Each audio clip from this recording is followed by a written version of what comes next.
Bonjour messieurs, bonjour mesdames, je profite qu'Isabelle lance le PowerPoint pour faire mes remerciements à l'IFFP pour nous avoir invités et à la DGEP, Direction Générale de l'Enseignement Post-Obligatoire, pour financer la recherche dont je vais présenter quelques bribes aujourd'hui. Il s'agit d'une recherche que nous menons depuis une année et demie maintenant, avec Simon Dubois qui est ici et qui fait son doctorat dans ce cadre, et Mathilde Wenger qui est assistante étudiante et qui est en train de réaliser son mémoire dans ce cadre. On n'entend rien. Bon. Difficile. Hein. Enfin, c'est pas fait pour les petits. Je vais essayer de m'adapter. Alors, le plan de la présentation, c'est un plan assez classique, mais un plan qui va vous demander une concentration assez importante, puisqu'il y a plein de graphiques. Une première partie qui présente un tout petit peu la recherche, puisqu'il faut toujours dire d'où l'on parle, ce que l'on cherche. Une seconde qui donne quelques données sur la situation professionnelle des enseignants de l'AFPI. Troisième partie qui concerne des analyses faites sur leur motivation. Et une quatrième partie des analyses qui rendent compte de leur regard sur les missions de la formation professionnelle et sur la diversité des regards. Alors, la recherche en tant que telle. On avait plusieurs questions de recherche qui portaient tant sur les caractéristiques des enseignants de la FPI. Ont-ils la même origine sociale que les enseignants de gymnase, puisque cette recherche fait pendant avec une recherche qui avait été menée sur les enseignants de gymnase? Quelle est leur origine sociale? Comment voient-ils leur profession? Et finalement, ont-ils une définition unique de l'identité professionnelle ou des définitions multiples en fonction de leur trajectoire de formation et de leur parcours professionnel? Et en lien avec ces définitions, nous nous demandons aussi si les représentations qu'ils ont des apprentis et de leur savoir sont similaires. Il est bien évident que je ne pourrai pas vous parler de tout aujourd'hui, donc vous n'aurez que des éléments qui répondent aux hypothèses B et C. Autrement dit, les trajectoires de vie des enseignants de la formation initiale et les pratiques professionnelles sont à la source des identités professionnelles. Du fait de l'existence d'au moins deux types d'expériences concernant les savoirs et savoir-faire, au moins deux types d'identités coexistent dans les établissements de la formation professionnelle vaudoise. Cette recherche se mène en effet sur 13 établissements, les 13 établissements qui sont chapeautés par la DGEP. Elle a utilisé une méthode mixte, c'est-à-dire qu'un questionnaire a été adressé en ligne à tous les enseignants qui travaillent dans ces écoles, qui est un questionnaire relativement long. On a obtenu un taux de réponse absolument remarquable pour la première partie, puisque 625 personnes sur 1290 ont répondu, soit près de 50%. Les choses se gâtent un tout petit peu à partir de la partie B, mais on garde un taux de réponse tout à fait élevé, puisque 484 personnes ont continué à répondre au questionnaire, et nous ne pouvons faire toutes les analyses qu'à partir de ce point-là, d'autant plus que la question de l'appartenance à un groupe de sexe ne se posait qu'à ce moment-là, et il nous semble d'importance pour la formation professionnelle, puisque, comme vous le verrez, les enseignements sont très sexués, on a une ségrégation horizontale et des conditions de travail qui sont un tout petit peu différentes. Nous avons aussi réalisé des entretiens individuels et collectifs, et du fait de la diversité de la formation professionnelle initiale, nous nous sommes entretenus avec tous les directeurs et directrices des établissements. Je regrette beaucoup, mais la journée étant consacrée aux enseignants aujourd'hui, vous n'aurez rien sur les directeurs, et pourtant ce sont des données absolument passionnantes, tant elles montrent une capacité d'innover, d'inventer, et un génie très spécifique à chaque établissement, pour ne pas dire un génie cantonal. Les recherches, la perspective quantitative et qualitative est envisagée dans une volonté de complémentarité. En d'autres termes, ce que nous arrivons à mettre en lumière par des données quantitatives va plutôt être complété, précisé, approfondi par les analyses des entretiens que nous sommes encore en train de mener en ce qui concerne les enseignants. Alors, quelques données sur la population atteinte. Alors, on peut constater que la population de la formation professionnelle initiale vaudoise a au moins 6 statuts. Parmi les 484 personnes sur lesquelles porteront toutes ces analyses, on se rend compte que la toute grande proportion, un tiers presque, des enseignants sont des maîtres d'enseignement professionnel, donc qui enseignent des savoirs pratiques et théoriques de métier. Les maîtres d'enseignement professionnel 2 et 3 enseignent aussi des savoirs pratiques parfois, mais plutôt théoriques, et ce qui distingue ces 3 catégories de maîtres, c'est surtout leur niveau de diplôme. À côté de ces derniers, une grosse catégorie également qui est constituée de maîtres et maîtresses d'enseignement post-obligatoire, 27,5%, qui enseignent les disciplines académiques, mais des disciplines académiques qui peuvent aussi, dans les métiers de commerce, être des savoirs de métier, et finalement des chargés de cours qui enseignent plus ponctuellement, qui sont surtout regroupés dans les écoles d'art, et un tout petit peu en santé et sociale également, et des remplaçants ou stagiaires.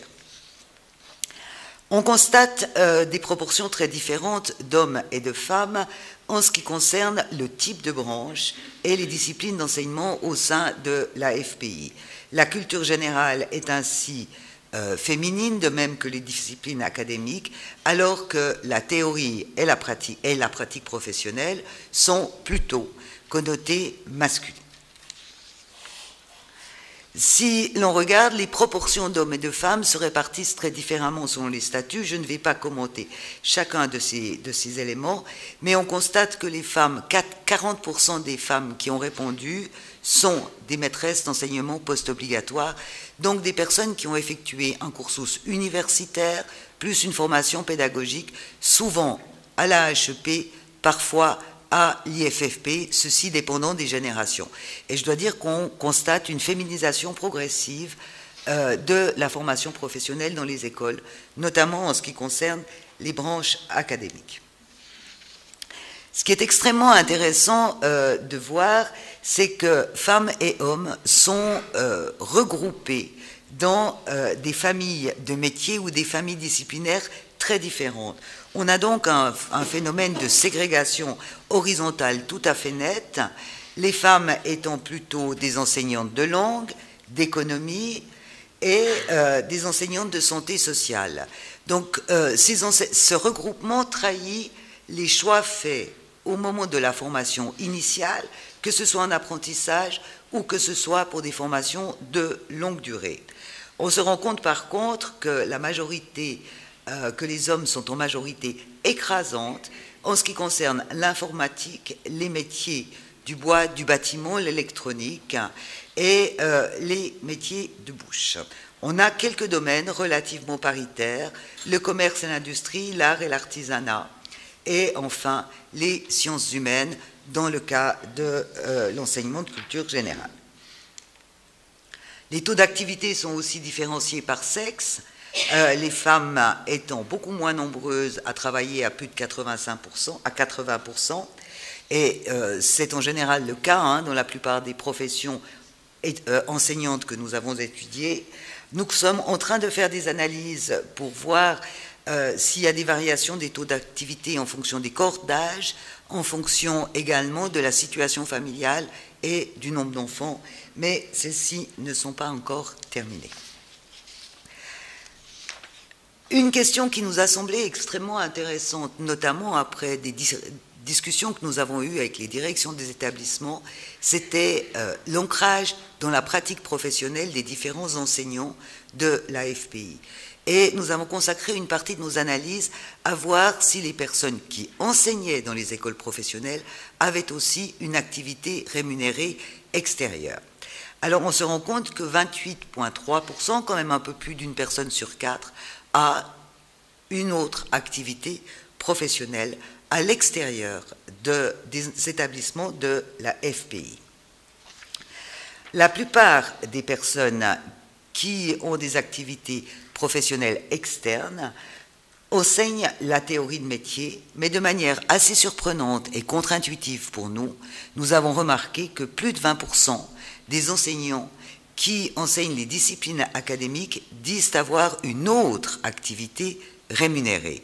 Et je dois dire que nous ne nous y attendions pas, puisque nous pensions qu'on aurait vraiment des enseignants de métier directement beaucoup plus liés avec le monde du travail externe et des enseignants de branche académique ou de culture générale moins liés avec le monde du travail.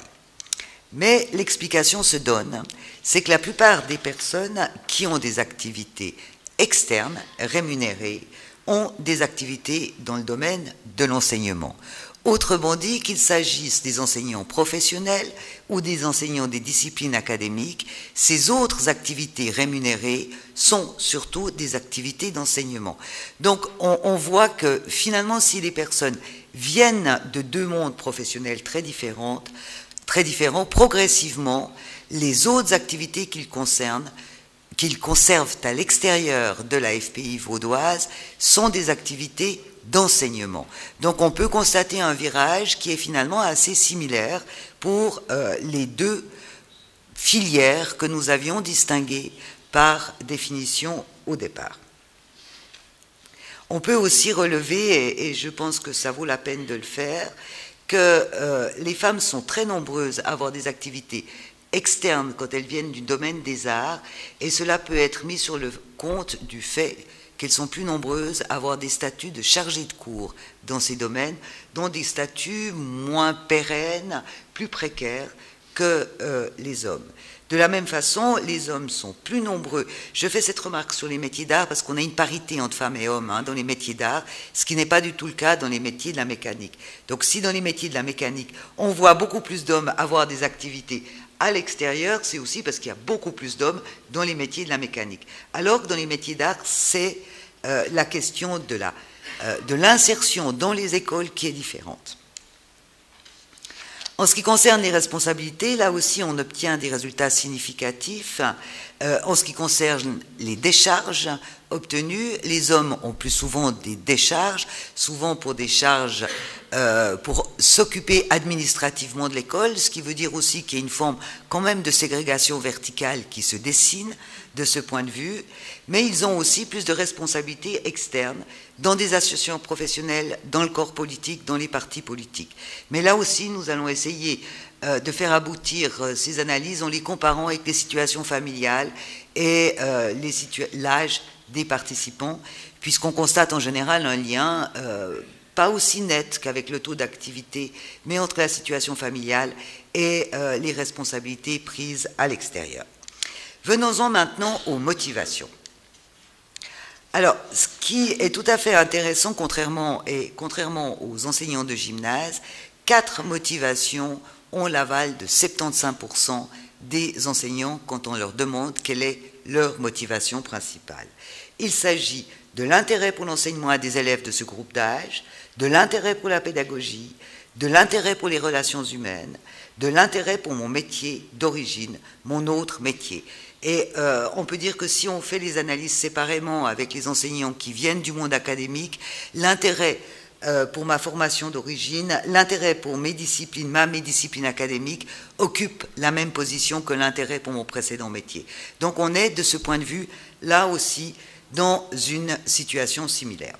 Mais s'agit-il pour autant de penser que seules ces motivations organisent les opinions des personnes? Nous ne le pensions pas. Et nous avons réalisé une analyse en composantes principales pour voir si on avait des lignes directrices des motivations. Alors, là, je ne vais pas entrer très longuement, j'y reviendrai s'il y a des questions. On a constaté que, selon les tests statistiques utilisés ordinairement, on a 7 lignes directrices qui organisent 21 motivations. Ça a un côté invraisemblable, d'autant plus que la robustesse de chacune des lignes directrices est faible. Donc, de là à en conclure que les analyses ne sont pas bonnes, ça aurait pu être une piste. Nous avons hésité à la suivre, mais les entretiens montrent qu'il n'en est rien.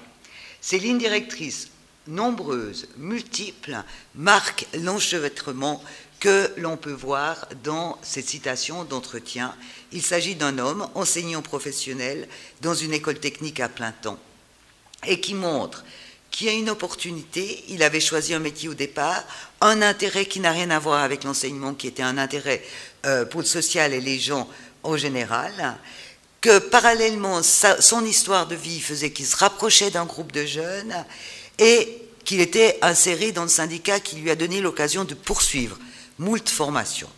Et à partir de là, il a saisi l'opportunité d'un poste qui s'ouvrait, auquel il a postulé, et l'entier de l'entretien par la suite fait marque d'une passion absolue pour son métier et d'un intérêt extrême pour ses apprentis. C'est-à-dire en disant, on voit que finalement c'est une série d'éléments qui semblent disparates, qui créent un réseau de motivation et un réseau qui est mis au service de la formation professionnelle.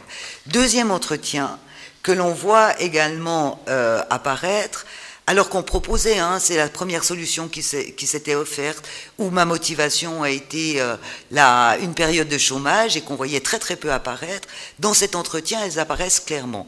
Une période de chômage, une formation tout à fait classique, une période de chômage, un bilan de compétences, des remplacements et finalement, bref, j'ai ouvert plein de portes, puis un peu peut-être par hasard ou par opportunité, le maître principal de l'école a pu obtenir un départ à la retraite anticipée. Donc la place s'est libérée, la personne s'est trouvée là, et c'est une des personnes qui est totalement impliquée dans la formation qu'elle donne. En ce qui concerne les missions de la formation professionnelle telles qu'elles sont perçues par les enseignants, on a également fait des analyses en composantes principales. La situation a été nettement moins délicate puisqu'on a réussi à dégager 3 dimensions fondamentales. Une qui parle de citoyenneté et de formation d'un individu équilibré, et une autre qui s'organise autour de l'idée que l'objectif, la mission de la formation professionnelle initiale est de préparer à une entrée immédiate dans le marché de l'emploi. Une troisième ligne apparaît qui traite des développements futurs, de la possibilité de travailler en équipe ou de s'intégrer dans une HES. En ce qui concerne les 2 premières lignes directrices qui nous semblent être en tension parfois dans les programmes ou les plans d'études ou qui pourraient manifester les tensions entre les différents types d'enseignement, nous avons regardé si des différences existent en ce qui concerne le degré d'adhésion à ces vues pour les enseignants qui viennent des branches de métier ou pour les enseignants qui viennent plutôt des milieux académiques, puisque notre hypothèse était qu'il y avait 2 types d'identités professionnelles présentes dans les établissements au minimum. Nous nous sommes demandé si c'était effectivement le cas à travers les missions. Eh bien, c'est le cas. C'est le cas. Alors, je vais commencer peut-être par dire que les académiques, hommes et femmes, sont significativement moins en accord avec les opinions résumées sur la 2e dimension, autrement dit, moins en accord avec le fait que les missions prioritaires de la formation professionnelle initiale sont l'entrée, avant tout l'entrée immédiate dans le monde du travail, alors que les enseignants professionnels hommes sont plus en accord avec le fait que c'est ce facteur-là qui doit dominer sur les autres. Par ailleurs, les femmes sont plus en accord, de manière générale, avec le fait que la formation professionnelle initiale doit contribuer à construire un individu complet. Alors, cette diversité des opinions, on peut donc, je dirais, sur notre première hypothèse, conclure qu'il y a un lien entre le parcours de formation et les visions des missions de la formation professionnelle, et considérer qu'ils influent fondamentalement sur les opinions des enseignants des établissements de la formation professionnelle initiale où nous avons enquêté. On s'est posé la question de l'égalité, puisqu'il s'agit aussi, dans la formation professionnelle initiale, d'ouvrir les métiers essentiellement masculins aux filles. Et on s'est demandé, et ça c'est le travail de Mathilde principalement, qui fait son mémoire sur ces questions. Simon s'est lui beaucoup occupé des questions de situation professionnelle. Dans quelle mesure les enseignants partageaient des visées égalitaires qui sont actuellement affirmées par le CEFRI.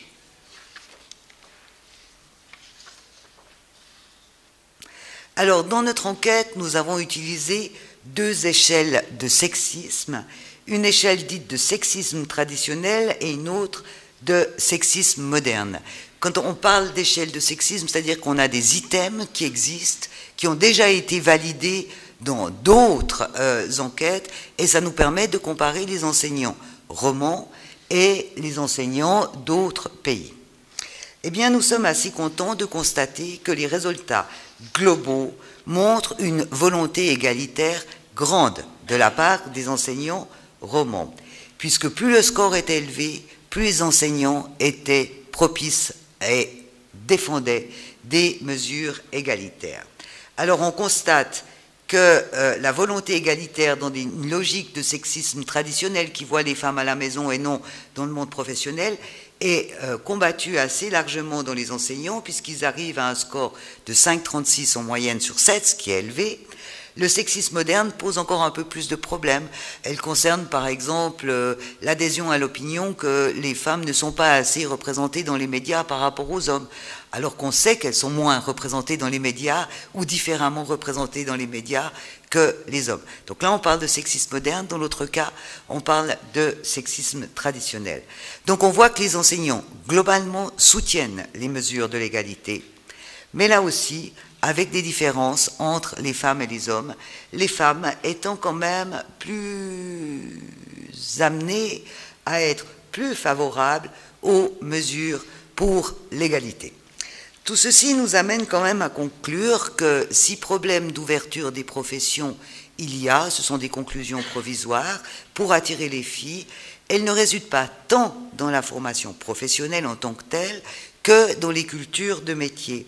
Et j'aimerais vous convier à lire en guise de dernière slide une citation qui est celle d'un enseignant dans une école à plein temps d'une branche technique qui dit « Les quelques filles qu'on a en formation, on arrive à les dégoûter au point que si elles ne partent pas en dépression avant les 4 ans de l'apprentissage, c'est un miracle. » Et ce n'est pas faux d'avoir des jeunes filles, des jeunes femmes qui sont plus que compétentes. Donc on est en plein dans la caricature qui malheureusement n'en est pas une, où une jeune femme doit être meilleure que les autres, ou arriver à passer le filet de tous les pièges qu'on leur tend, sans le vouloir même. Il y a une pression de la part des élèves, des gars, sur ces jeunes femmes qui est insupportable. Soit il y a une indifférence, soit il y a un harcèlement, même sexuel, soit il y a une pression, le soit elle est trop jolie, soit elle ne l'est pas assez. Mais de toute façon, dans tous les cas, ça ne va pas. Et on ne sait plus comment faire, et on a cette culture de métier qui n'est pas du tout prête. Et on peut reprendre des travaux, notamment ceux de Nadia Namamra, sur les difficultés pour le sexe sous-représenté à travailler dans un métier, y compris parce que les conditions sont peu accueillantes, images de femmes nues dans un atelier de mécanique, remarques désobligeantes, ce qui effectivement est peu propice pour une carrière des femmes dans la mécanique. J'ai été frappée, messieurs, vous avez parlé de vos 200 apprentis chez Bobst, et je me suis demandé combien de filles il y avait parmi les 200 apprentis. Je pense une proportion, mais probablement plus dans les métiers de commerce que... On a 3 apprentis automaticiennes, et autrement on a beaucoup d'employés de commerce, et on a aussi 3 dessinatrices. Merci. Donc on est bien dans cette ségrégation horizontale, alors qui se traduit aussi chez les enseignants, pour conclure, comme on l'a vu, mais qui est peu favorable à offrir des images de métier un tout petit peu moins sexuées que par le passé. Je vous remercie de votre attention et nous répondrons volontiers à vos questions.